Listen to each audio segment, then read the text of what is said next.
when did it get to be 2:00 in the morning? And you just completely lose track of time. And that is the goal of social media, of entertainment, of gaming, of whatever. They want to keep you coming back for more. And so, Netflix has said that their number one competitor is sleep. Interesting. Welcome to the Disgruntled PM podcast, your weekly therapy session for the chaotic world of project management, transforming daily frustrations into real action.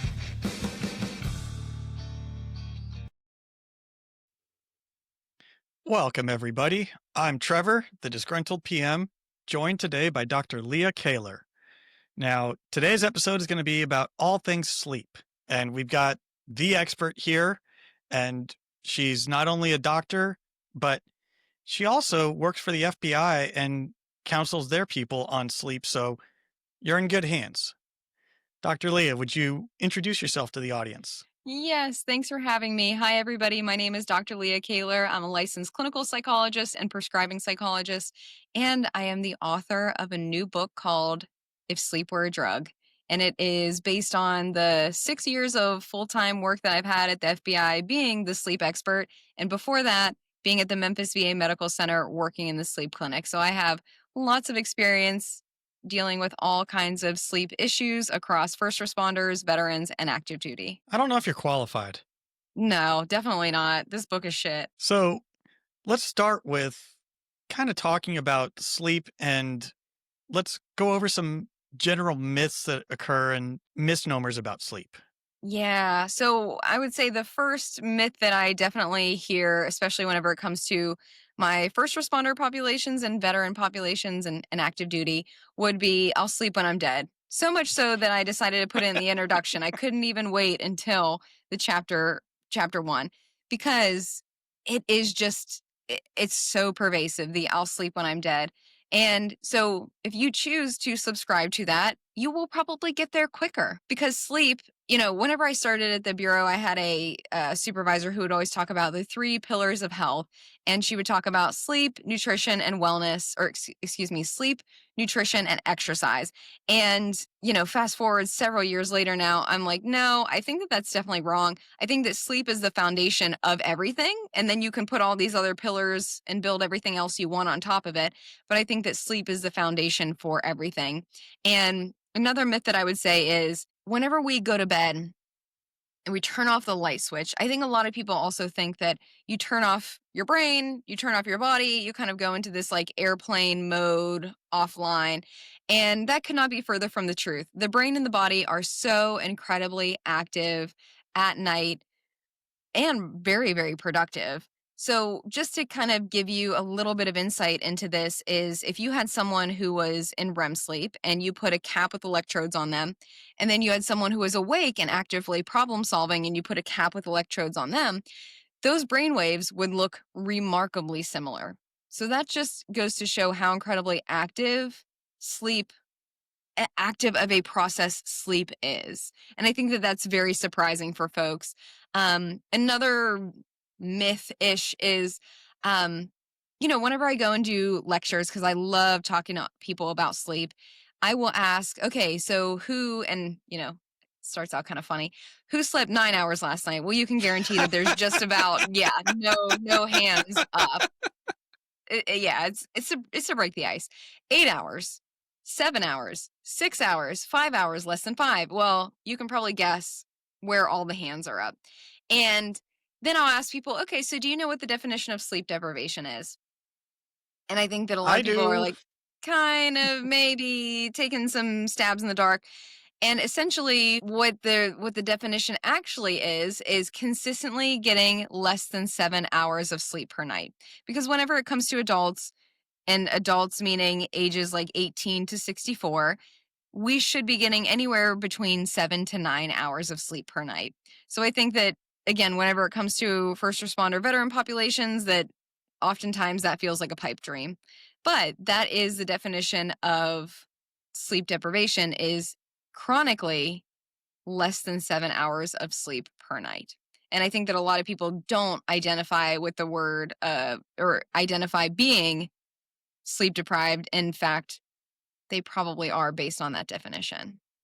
Well, let's back up for a minute and I gave you a actually, lot. Yeah. well, yeah, you did, but there's a couple of things you hit on there, and we hear a lot of people talk about sleep. Like that's one of those hot button topics that everyone likes to talk about. Everyone likes to pretend like they're the expert on.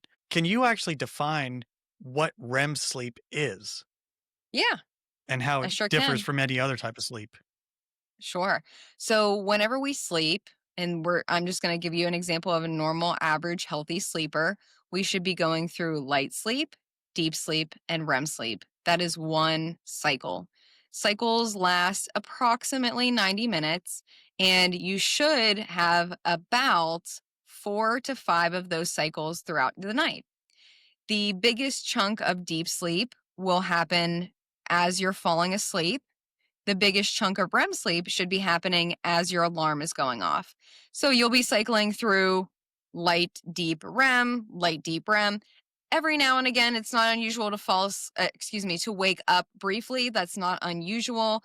But what is unusual is being awake for extended periods of time throughout the night. So we might wake up, kick the blankets off, get an extra pillow, get a sip of water, but you should be able to fall asleep very quickly. So that is what a normal night of sleep should look like. Now, you're going to be cycling through those various different stages, like I talked about, and it's not going to be all equal. In fact, I have a lot of people who ask me, they wear wearables and they're like, oh, what's the deal? I'm spending all this time in light sleep. Well, you spend about 50% of your night in light sleep, just in various different chunks as you cycle through light, deep, and REM. Now, to simplify it as much as I possibly can, because the different stages definitely overlap and they share duties, if you will. But then there are things that are kind of more critical to REM sleep, and that was your question. So let's start with REM sleep. REM is very, very important for emotional recalibration, very important for mental health, very important for us to be able to connect with other people, to have empathy, to have compassion, very important for us to take the information that we've learned, and this is kind of like where we get overlap, is just imagine all the things that you come into contact all day long through your senses, just the vast volume of information that comes in. It is staggering. Not only that, the brain takes all that in, but it doesn't need to store it and it certainly doesn't need to keep it. So the brain at night needs to go through what is important, what needs to be kept, what needs to be trashed. So, say, for example, you call a phone number, you're probably never going to call that phone number again in your life. That is not something that we need to be storing and taking up precious space. That can be trashed.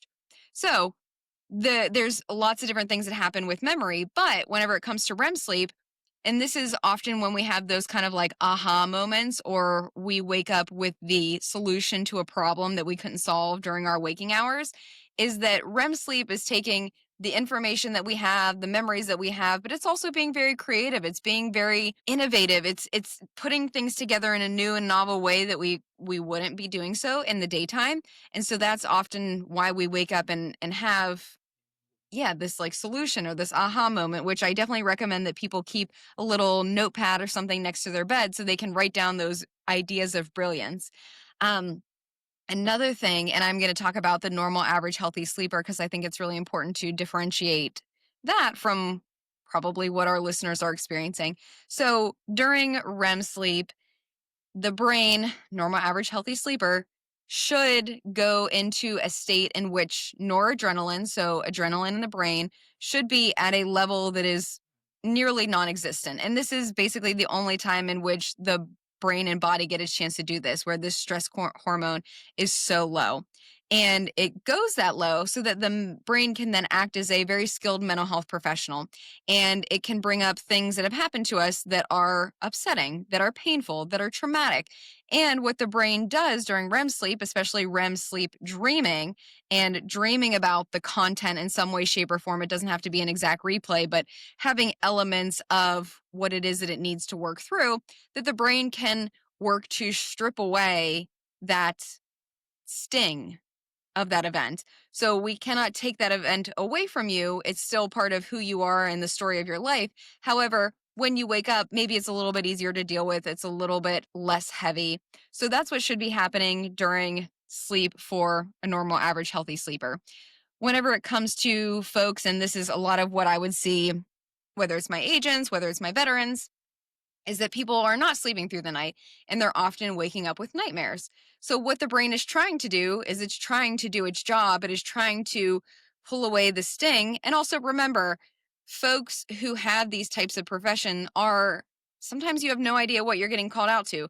Or maybe you do have an idea, but maybe you don't realize the vast magnitude or you don't have the whole story. And so think about that. But then all the other hours that you have left in your shift, like you have the potential for so much vicarious trauma, for so much to accumulate just in a single day, let alone day after day after day of working this particular type of profession. So there's the REM sleep and it acting like a mental health professional definitely has its work cut out for it. So it's trying to process through that at night. However, things kind of go off the rails, especially if our stress hormones are not in check and they can't go down to that very, very low level, then that's oftentimes where we will wake up with a nightmare. Now, the brain does not like unfinished things. It wants to check things off its to do list, it wants to complete things. So the next night, whenever you go to bed and whenever you're in REM, it's like, oh, hey, remember that thing that we didn't process that was traumatic and upsetting to you? Let's bring that one up again. And depending upon where our stress hormones are, if they're too high, we're going to start dreaming about that content, but we're going to get kicked out of that nightmare. And so the brain will try and continue to process. And that's how we kind of get into this repetitive nightmare situation is that the brain is working really hard to process this. It's trying to do its job, but our stress hormones are just not in check enough to allow that process to seamlessly happen. Wow, there's also a lot to unpack there. Every single time I open my mouth. So I got to ask this as a personal question, and I know Yes. that I've had these conversations with multiple friends of mine. You know, you talked about dreams. Mhm. Why does my wife get mad at me for the dreams she has and the things that I do in her dreams that she knows I would never do in real life?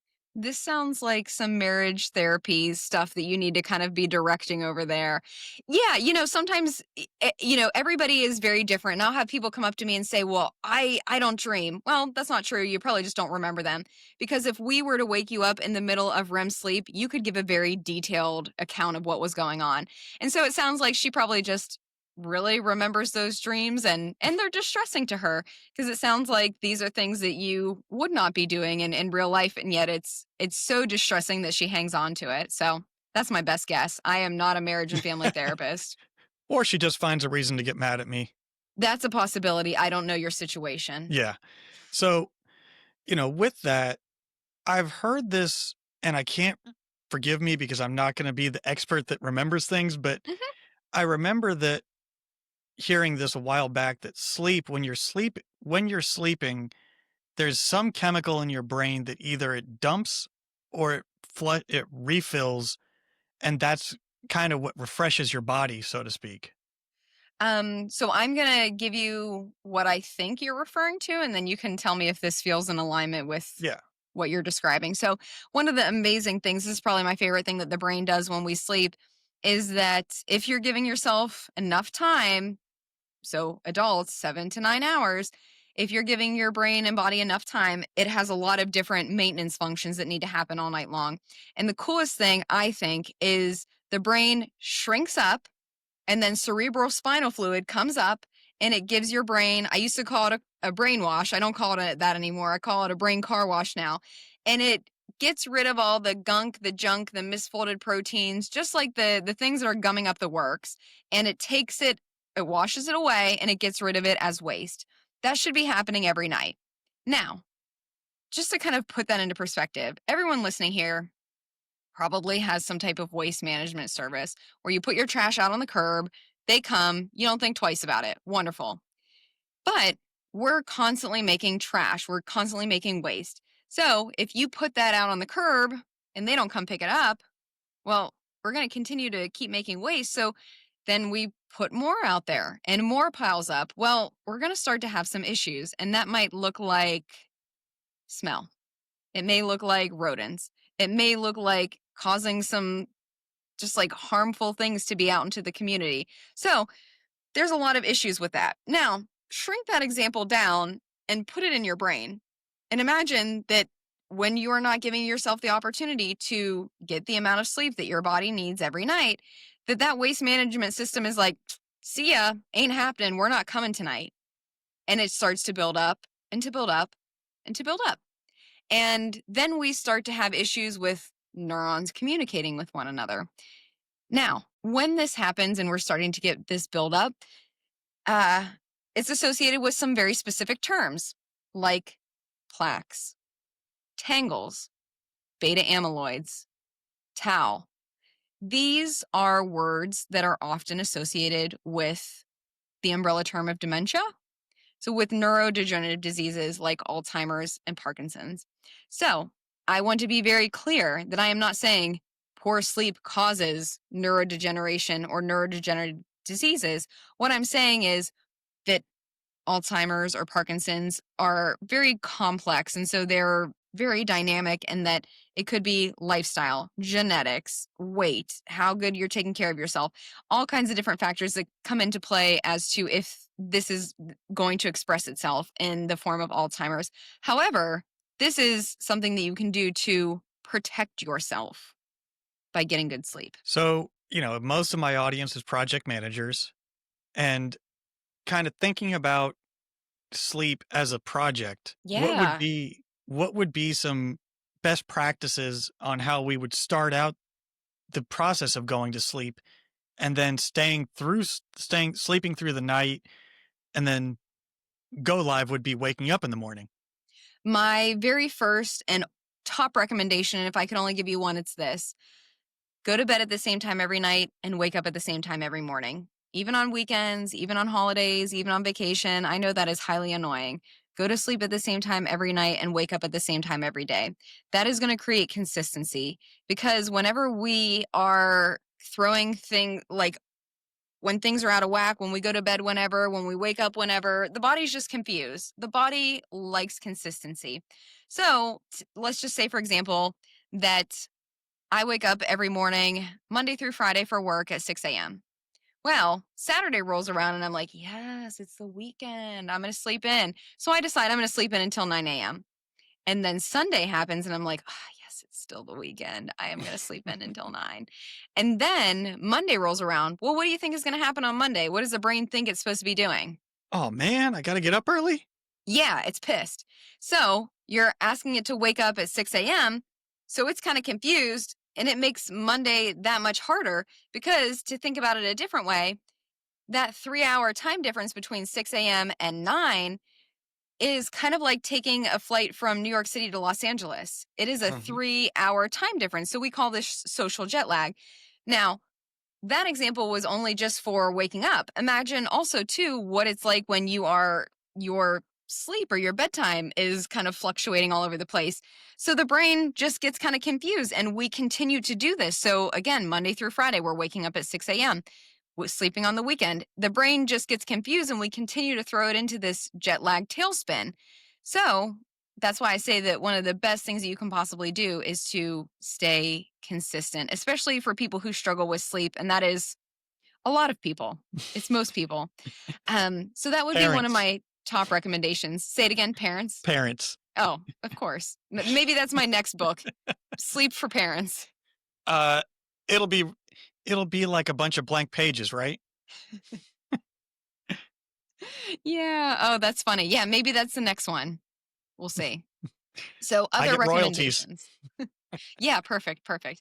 Um, other other recommendations that I have for folks, because whenever you're sleeping, and I think that people, let's just add this to the mix, because I'm not going to go chronologically in order necessarily. I'm just going to kind of like talk. So we talked about light sleep, deep sleep, and REM sleep, having the biggest chunk of deep when you go to bed, having the biggest chunk of REM before your alarm clock goes off. Right.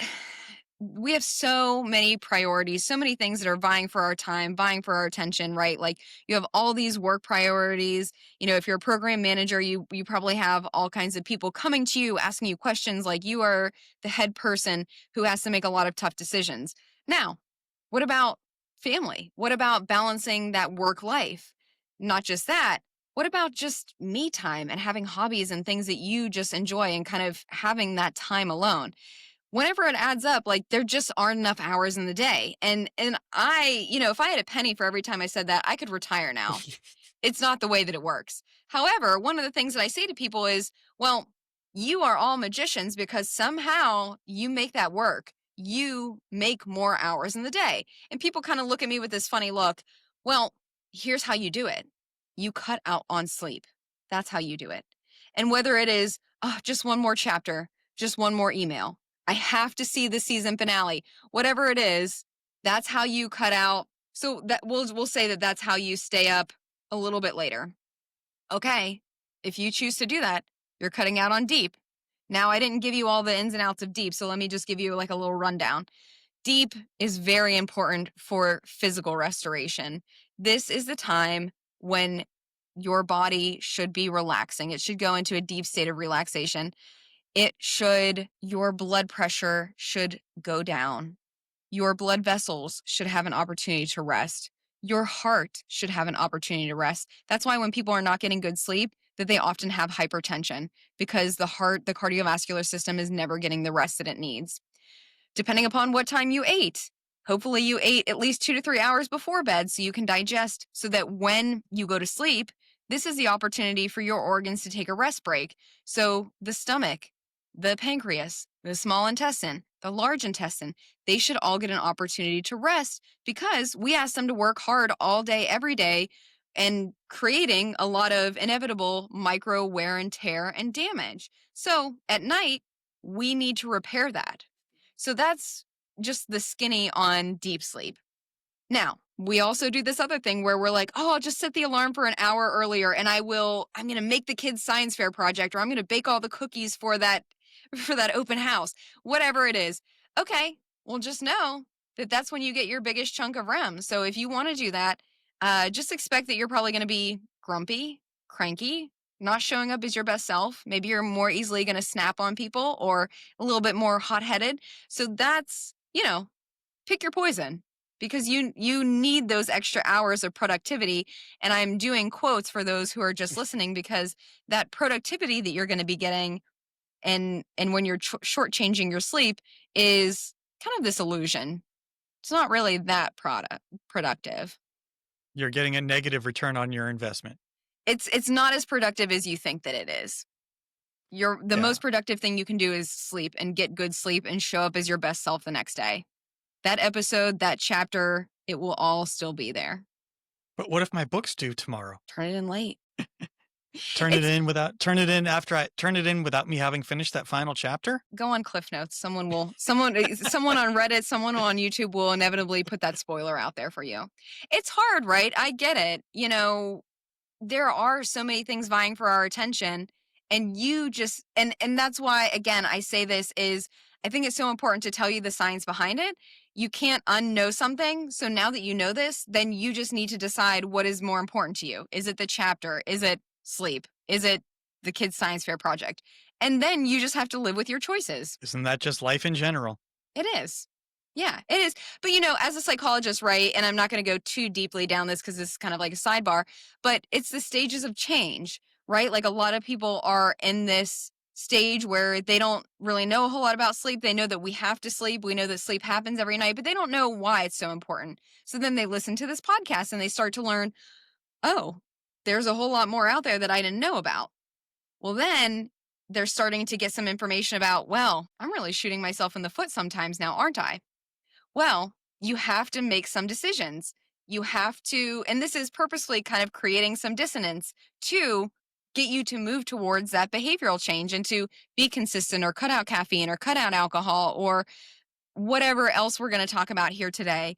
And then to actually move into that action phase of making changes for prioritizing sleep. Yeah, and so now is a good spot to pause for a second because I have to plug my Patreon for the show.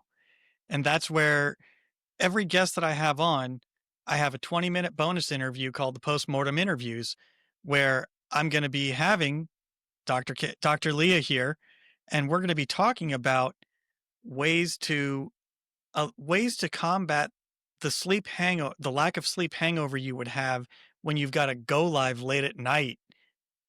That's a big one for us PMs, right?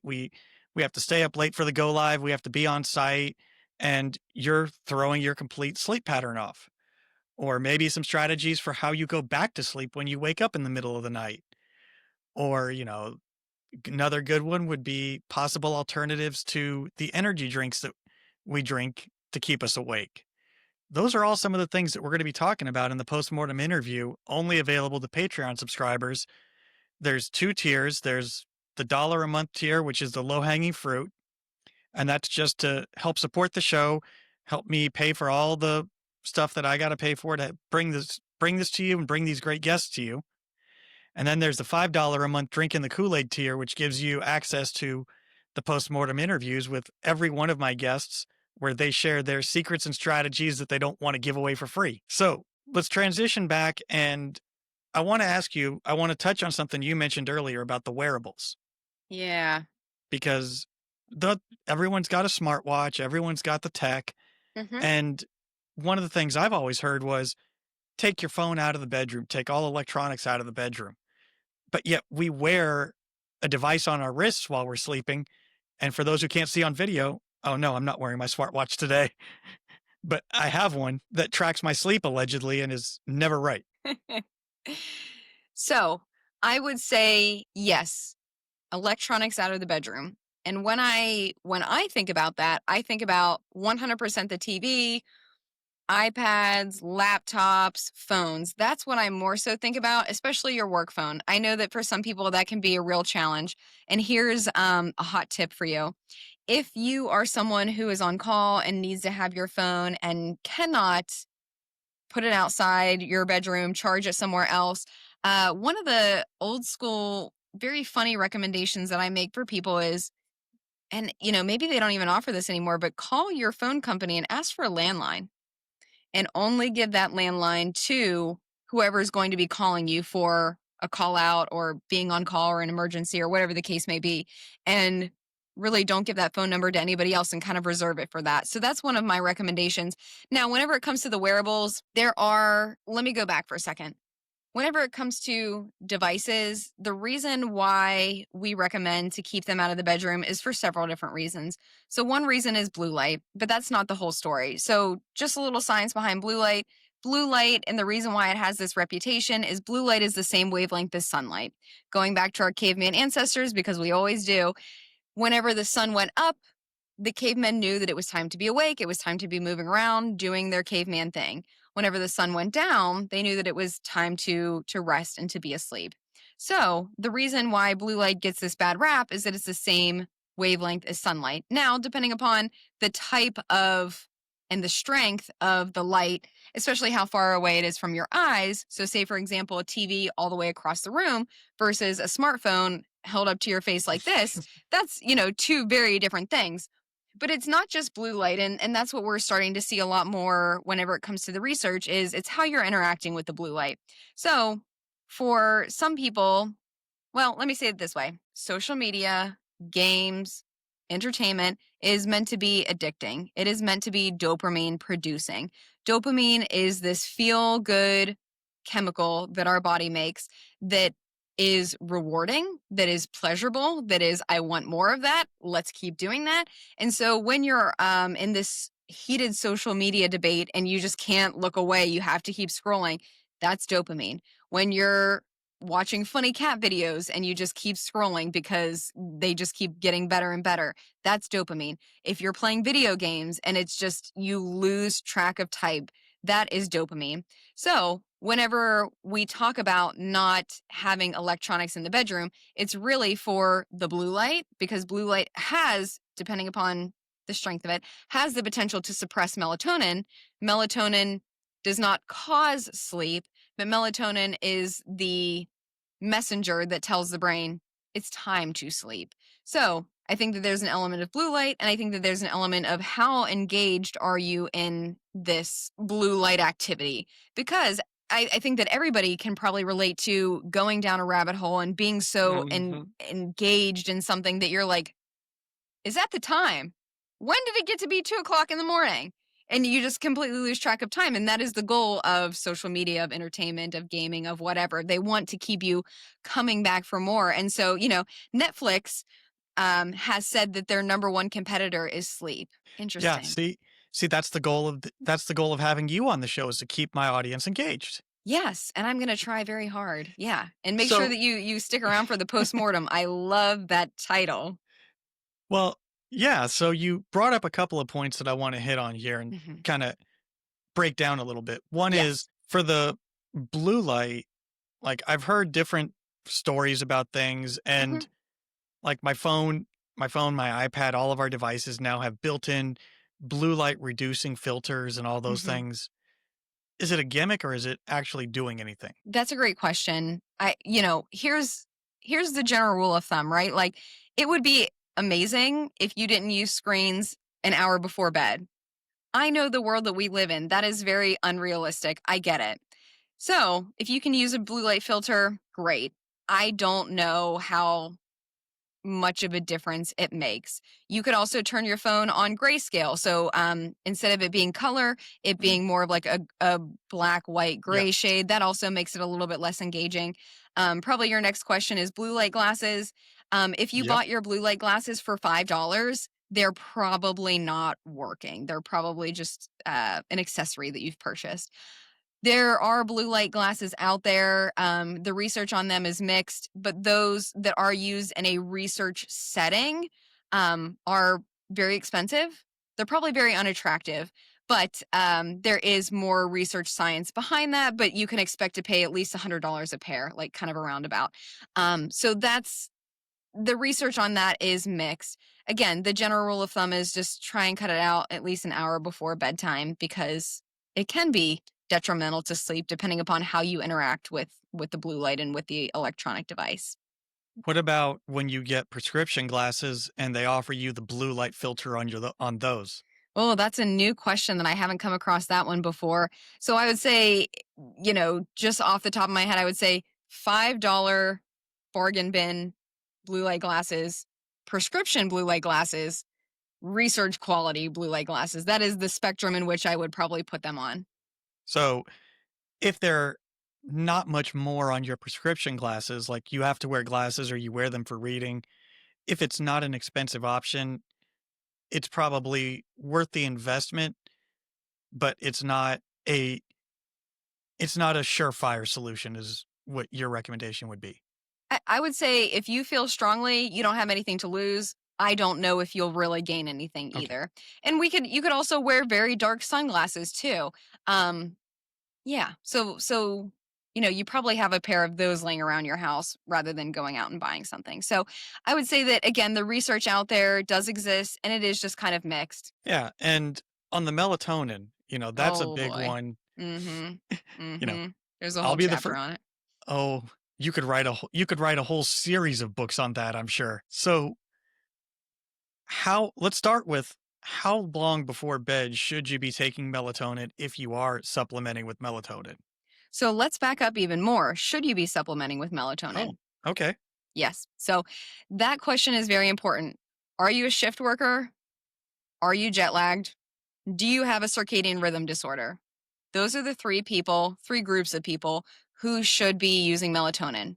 If you are not, shift worker, jet lagged, circadian rhythm disorder. You should not. And this is also a public service announcement for parents. Do not give melatonin to your children. This is not melatonin. And I think I said this earlier, but I'm going to say it again.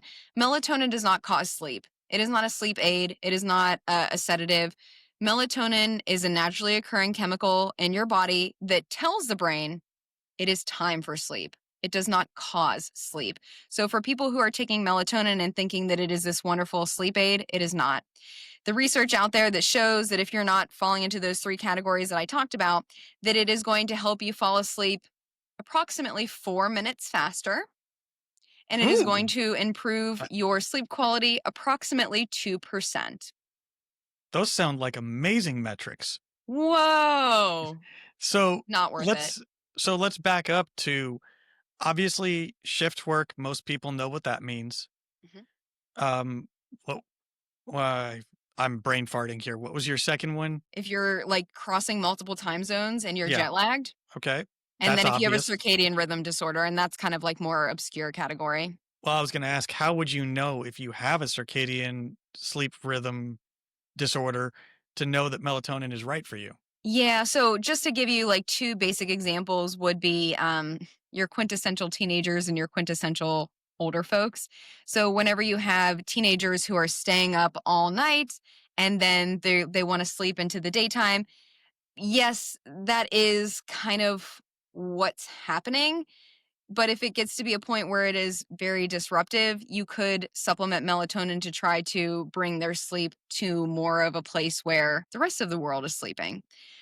Similarly, whenever older folks are kind of like that early bird special and then they're going to bed super early, they're sleeping, but then they're waking up insanely early, then we could also use melatonin to try and get things back on track. So that's what I mean when I say circadian rhythm disorder, where I just described advanced sleep disorder and delayed sleep disorder. Those are the two that I just described. Um, so yeah, So we've covered a lot, and there's so much more that there's I so want to much. cover, but we are running short on time. And I've got a couple of things that I always want to ask my guests that is You're just gonna have to invite me back, Trevor. That's the bottom line. absolutely. You have an open invitation Perfect. right before that second book, right?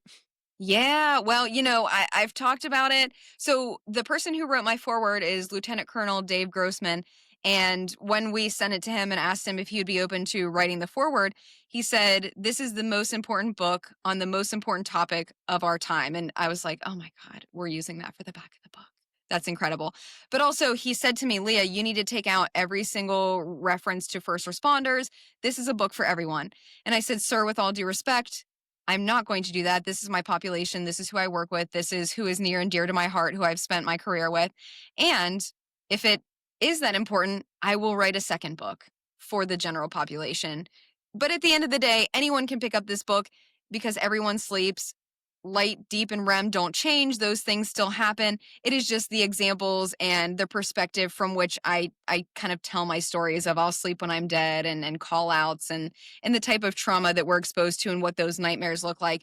But at the end of the day, anyone can pick up this book and anyone can benefit from it because sleep is still sleep.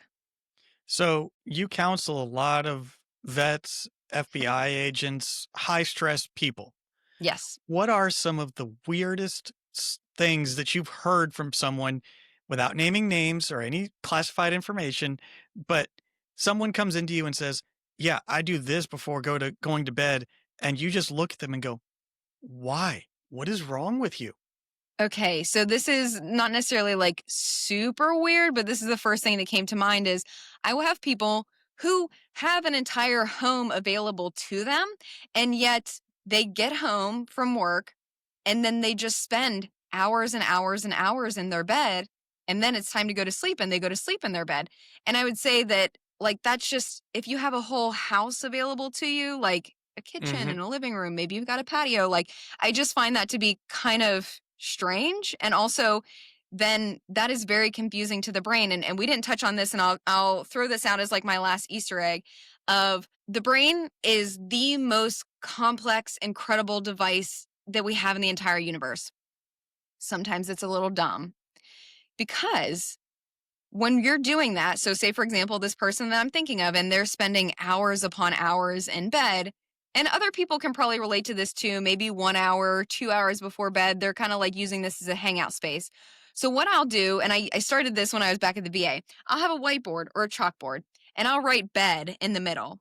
And then I'll ask people, "What are you doing in bed?" And people give me like these funny looks. I get the laughing. And people are like, "What is she asking right now? I'm not sure what to do." I know And what the so answer to this one is. The so only people 3 things you're supposed to do. there you go. But before people know that, they'll normally say, "Oh, well, I'm writing emails. I'm watching TV. I'm reading a book. I'm watching funny cat memes. I'm paying bills. I'm eating the rest of that pizza from the other night." People tell me all these things. And so I'll write bed in the middle and then I'll write, paying your bills or reading or praying or talking to a partner or all these different things. I make them go off the bed and it kind of looks like this very messy, like spider web. And then I ask people, well, ironically, very few people actually tell me sleep. That's interesting. So that just we'll put a pin in that right there. So then I ask people, well, how strong do you think the association is between bed and sleep? If you're doing all these other activities. And visually, people then start to get it and they're like, oh, yeah, not that strong. So, as to your point, we have the three S's. And the three S's are the three things that you should be doing in bed. Do you want to name them? There's sleep, intimacy, and I can't remember the third one off the top of my head, but I know there's only three. Yes. So it's sleep, sex, and sickness are three S's. That's what it was. You're doing sleep every night. I don't know how often you're getting intimate. And then sleep is this exception, right? Like when you are not Sickness, you mean? feeling well, sickness, excuse me. Sickness is the exception when you're not feeling well, when you're fighting something off, when you know that things are not right, all bets are off, go to bed, sleep it off. That is what's because there's also the body kind of naturally does this. Like when you're not feeling well, the body makes you sleepy because that's the time where it needs to go in and the immune system really needs to kick in and fight. So those are the three things that you need to be doing in bed because when the brain gets into bed, it thinks, oh my gosh, I have this menu of all these really exciting things that I can do.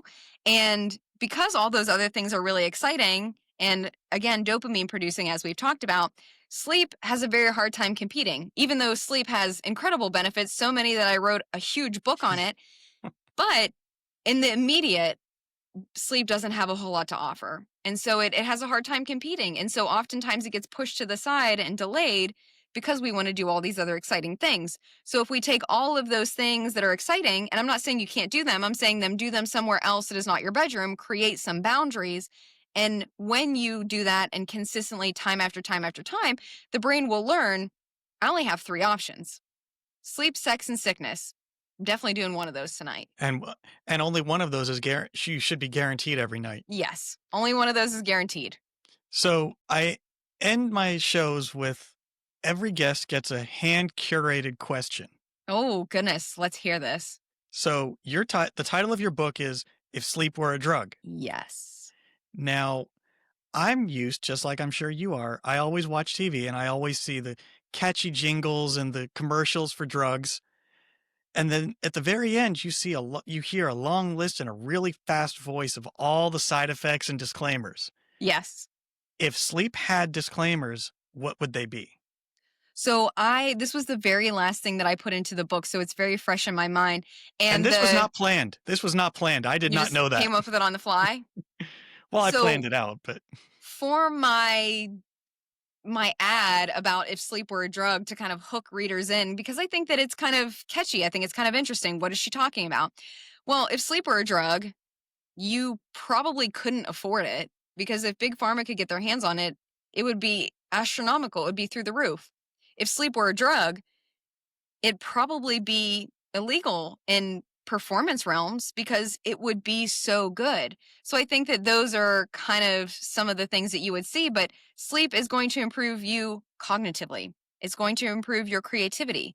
It is going to improve your physical abilities. There's so many different things. If we're sleeping well, there's also research to show that we look more attractive. If we're sleeping well, our libido is better. If we're sleeping well, our brain fog is lower. There's just so many different things that sleep touches. And, my editor, Adam Davis, was like, Leah, I have never worked on a book that has this many citations. He's like, you have to stop. There's just too much. There's too much in this one book.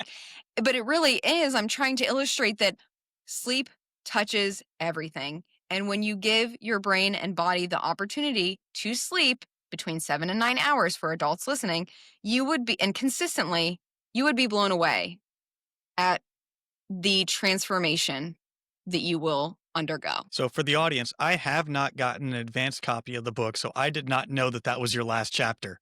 I only just got the book today. Today was the first time that I actually got to see the physical copy, and unfortunately, it's upstairs. It's not here with me. Otherwise, I would show it to you. But I purposefully titled it that. We had another title to begin with, and then we realized somebody else took it. But I'm so glad that happened because I came up with If Sleep Were a Drug, and it was meant to be very curiosity inducing and just what is she talking about? And it's really just to show you that sleep is this incredible Swiss Army knife if you allow it to be. Well, now you have to make the commercial for it. I do. Get a social media team together to make the commercial for the book. I actually love that idea. I'm going to talk to somebody when we get off here. That's funny. I like I that. may know a few people. Okay. I love that idea. So with that, I want to, we've talked about your book, but I want to pass the floor over to you and go ahead and tell the audience where they can find you, where they can find the book, when it's going to be out this week, all those kinds of things. Yeah. So the title is If Sleep Were a Drug. I'm the author. My name is Dr. Leah Kaylor. It's like Taylor with a K. You can find it on Amazon. You can find it on my website, which is drleahkaylor.com. It's going to be paperback, ebook, and audiobook. I'm going to read the audiobook to you. And, maybe I'll put you to sleep. That also works too. I think that I will have gotten my point across. But essentially, this is the first responder edition. So I wrote this for my first responders. And the beginning of the book is all about scary statistics like I'll sleep when I'm dead and why that's such a problematic belief to hold. I talk about light sleep, REM sleep, deep sleep, why those happen, how to track your sleep, and how much sleep you need individually. And, we've touched upon some of that here. But then I move into the middle section of the book, which is what I call sleep disruptors. So, all kinds of things that we do to get into our own way, whether that's caffeine, alcohol, naps, the timing of your exercise, the timing of your meals, sharing a bed with someone else, having a TV in your bedroom, sleeping with music on, all kinds of different things that you do to get in your own way and the science behind it, like we talked about here. And then the third and final section of the book is all kinds of things that kind of go haywire in a troubleshooting manual. So if you're having nightmares, night terrors, sleepwalking, if you're going through menopause, if you think you might have obstructive sleep apnea, if you're doing shift work, all the different ways that we can try and troubleshoot the issues that you're having. And then I wrap it up with a chapter for organizations and leadership on how to be more sleep positive in the workplace. Well, there you have it. You got the pitch from the woman who wrote the book. Yeah. Actually, from the doctor who wrote the book. Not, there you have it. It'll be out this week. What's the official release date on that? October the 1st is the official release date. Okay. And I'll have links to be able to buy the book in the show notes so you can pre-order your copy. Is the audiobook going to be available on the first as well? It should be. Okay. Sounds good on all platforms, I'm assuming. Yes. Yes. So with that, I will say you don't want to miss the postmortem interviews with Dr. Leah because we're going to get into some fun topics that we didn't cover here. And she will be back for another episode in the future. Oh, yeah. There that's one of those topics you can't cover enough of in 45 minutes or an hour and dumb it down for people like me. No, the book is 350 pages. You could have it could have its own podcast. It could have a couple of them. Yeah. So with that, I'll end like I always do. May your deliverables be on time, your budget's in the black, and your scope not creeping. For Dr. Leah Kaylor, I'm still Trevor, and I'm still the disgruntled PM. Thanks for listening. Sweet dream.